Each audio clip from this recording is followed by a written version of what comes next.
Hello students, welcome back to English learning. In previous lecture, you have studied about the musicians. The second unit is about music. Okay, and you have studied about Evelyn Glennie. You have also studied how, in spite of being physically disabled, she achieved the success in her life. Okay. Now, in second part of this chapter, which is named "The Shehnai of Bismillah Khan," I hope you are much aware about this name, Bismillah Khan. Okay. Let's start with this part 2. But before we start the chapter, you can see the picture of the musicians on your screen. Which musicians are this? The first picture is about a musician playing flute, and his name is Pandit Hari Prasad Chaurasia. Second picture is of Ustad Vilayat Khan playing sitar. He is playing sitar. Third picture is of Lalita and Nandini playing violin. Fourth picture is of Zakir Hussain playing tabla. In next row, first picture is Ustad Amjad Ali Khan playing sarod. See, students, observe the musical instruments and try to remember the names. Okay, this one is sarod. Okay, and the musician is Amjad Ali Khan. Next one is the musician playing violin. Next one is Ustad Sultan Khan playing sarangi, and the last picture is of Ustad Bismillah Khan playing shehnai. Okay, so we will study about Ustad Bismillah Khan who played shehnai. Students, when we hear the word shehnai, we first imagine that some special occasion or function or wedding, at that time this musical instrument is played. Then the name itself shows, reflects the musician's name, Ustad Bismillah Khan, and he was the Shehnai maestro in India playing this instrument. Okay, now students, let's start with the chapter.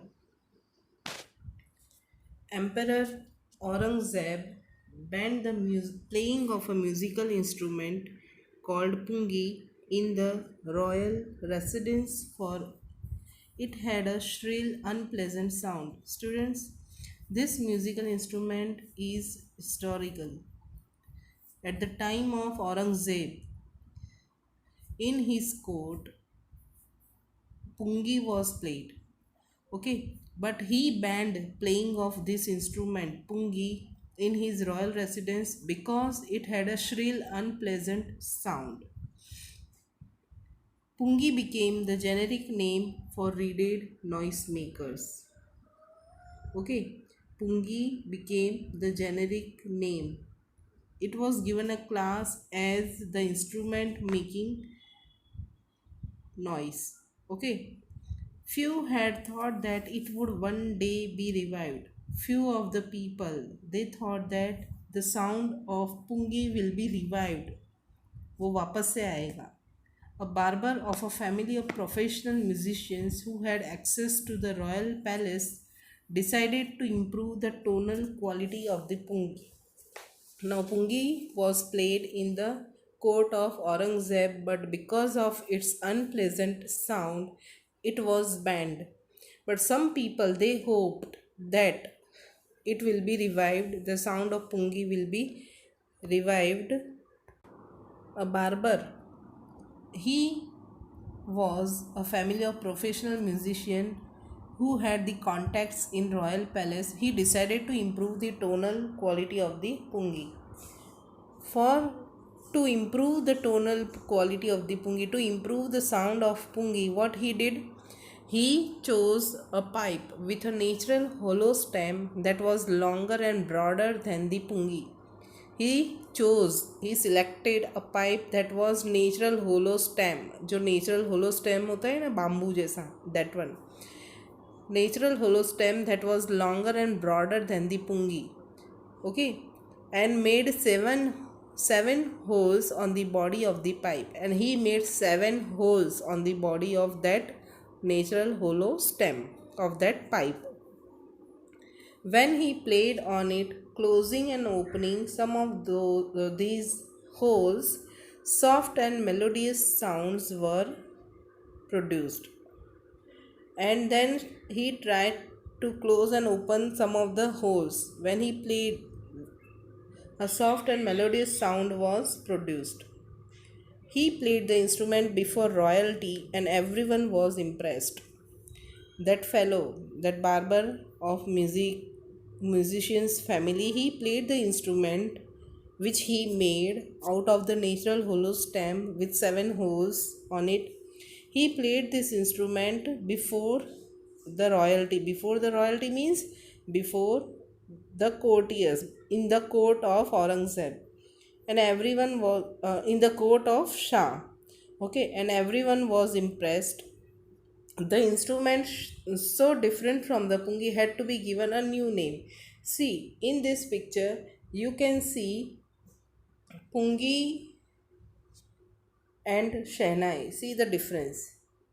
Okay, first of all, pungi was like this: narrow stem, then broad, then narrow, and shehnai is a narrow stem. Okay,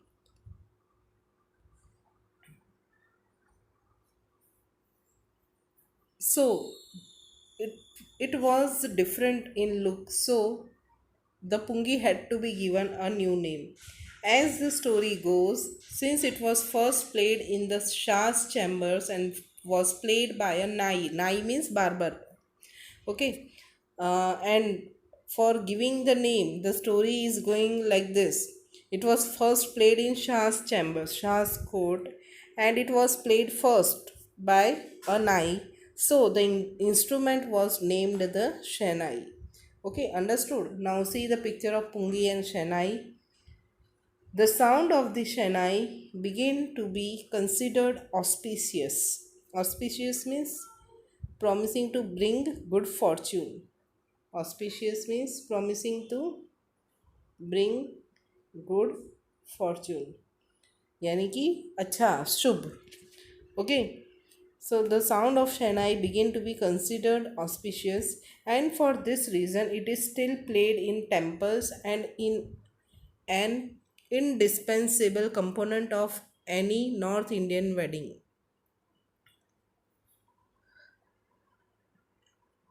And for this reason, because playing Shehnai was considered as auspicious, and because of this reason it is still played in temples. South India के temples में जाओगे आप लोगों को सुनने मिलेगी शहनाई in temples and in indispensable component of any North Indian wedding. यानी कि नॉर्थ इंडियन वेडिंग है वो शहनाई के बिना अधूरी सी है. Okay. In the past, the Shehnai was part of the Naubat or traditional ensemble of 9 instruments found at royal courts. In past, at the time of Rajas and Maharajas, at that time Shehnai was the part of Naubat. Naubat means it was जो 9 रत्न होते थे ना royal courts के, it was considered one of them. Till recently, it was used only in temples and weddings. And till then the Shehnai was used in temples and weddings only, but the credit for bringing this instrument onto the classical stage goes to Ustad Bismillah Khan. Local people, they were not much aware about this instrument, but the credit goes to Bismillah Khan to bring this instrument on the classical stage among all the musical instruments. Now let's see about Bismillah Khan. As a 5-year-old, Bismillah Khan played gilli danda near a pond in the ancient estate of Dumrao in Bihar. Like other normal children, when Bismillah Khan was 5 year old, at that time he played gilli danda near a pond in Dumrao in Bihar. He would regularly go to nearby Bihariji temple to sing the Bhojpuri Chaita, and regularly he go to the nearby Bihariji temple to sing the Bhojpuri Chaita. Chaita means a song, at the end of which he would earn a big laddu weighing 1.25 kg, a prize given by the local Maharaja. And at the end of the program, he would earn a big laddu of 1.25 kg, and it was as a prize given by the local Maharaja. This happened 80 years ago, and the little boy was traveled far to earn the highest civilian award in India, the Bharat Ratna. See, the journey starts first from when he was 5 year old, and the journey starts from the Bhojpuri Chaita at Bihariji temple. From there he earned the journey, he traveled and traveled on this path, and he earned the highest civilian award in India, the Bharat Ratna. Now let's see the journey how he earned this award. Born on 21 March 1916, Bismillah belongs to a well known family of musicians from Bihar. Bismillah Khan, he belongs to the musicians family from Bihar, and he was born on 21st March 1916. His grandfather, Rasul Baks Khan. Okay, remember the names? याद रखना ये names. His grandfather Rasul Baks Khan was the Shehnai Nawaz of the Bhojpur King's court. His grandfather was the Nawaz, Shehnai Nawaz of the Bhojpur King's court. His father Paigambar Baks. His father Paigambar Baks. Father's name is Paigambar Baks. And other paternal ancestors were also great Shehnai players. Paternal ancestors means ancestors of the father. Father की side के जो ancestors थे, they were also the Shehnai players, great Shehnai players.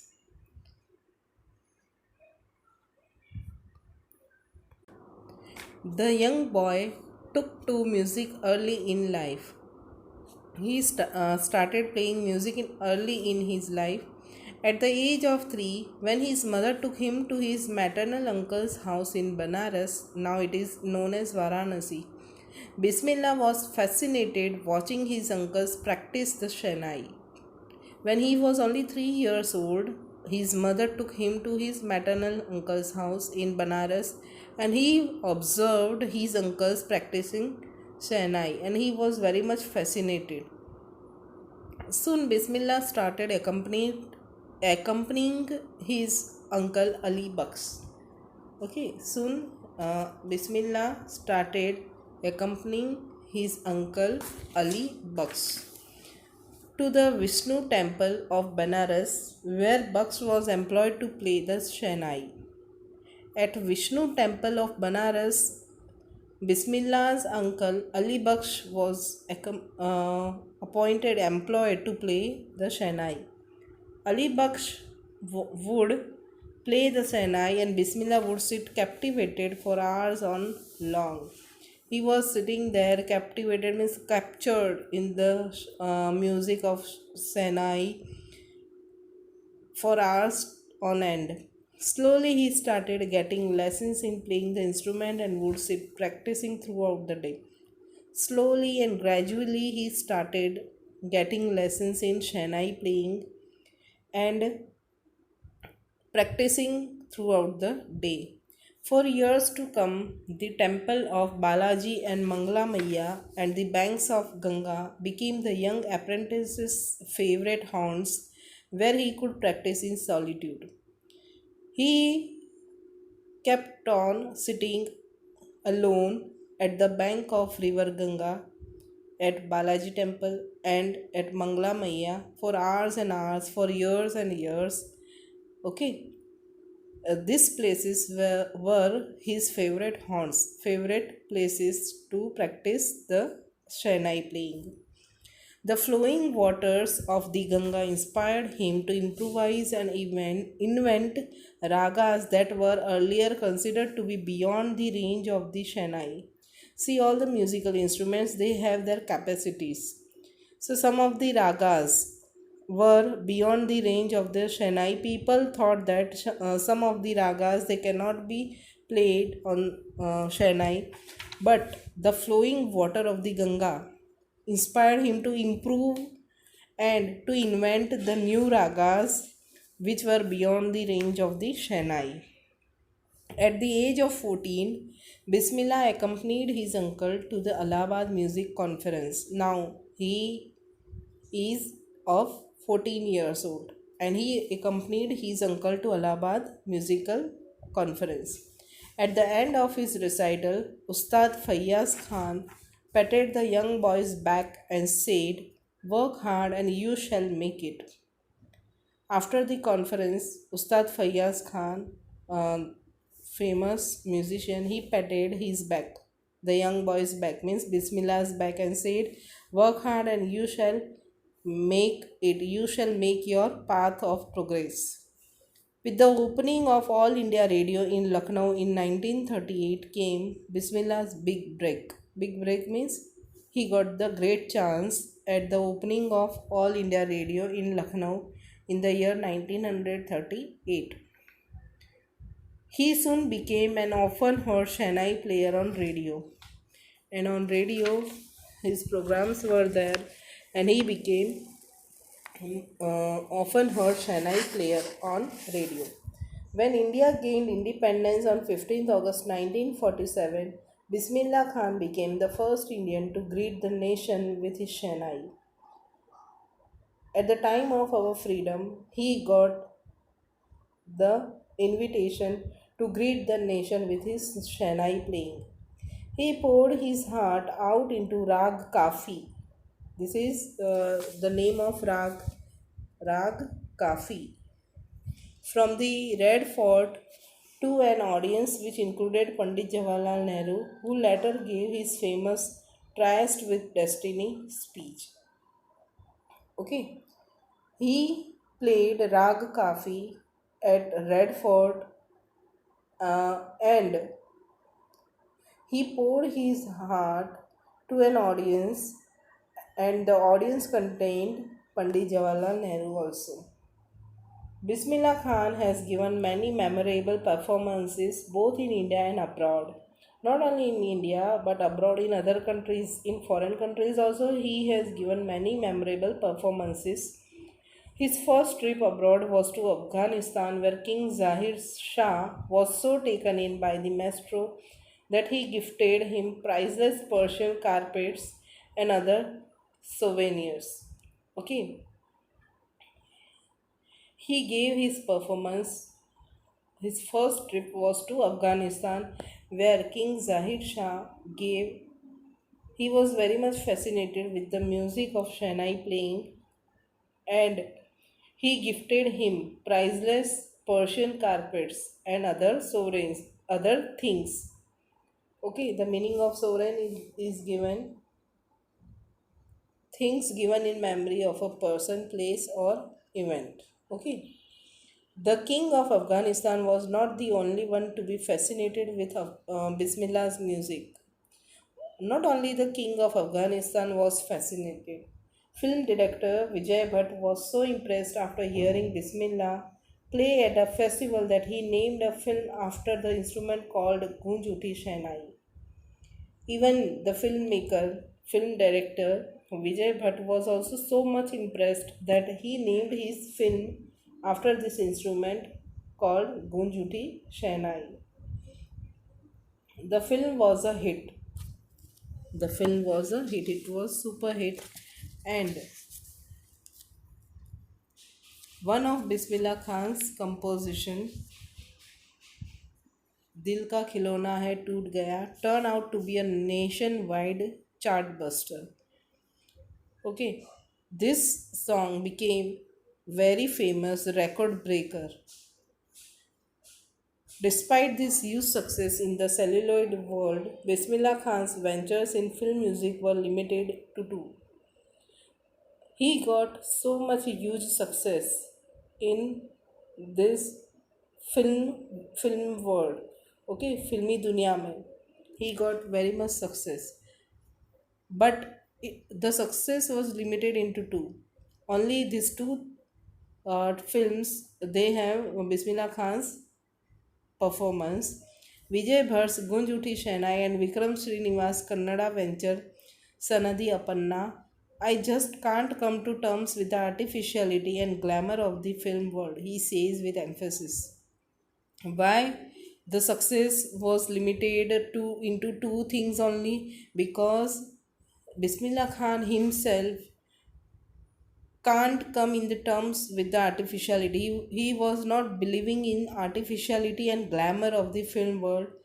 So he didn't give any performance after that. Students, I hope that you understood the chapter very well. Try to learn the things which I gave you. We will meet in next lecture. Bye.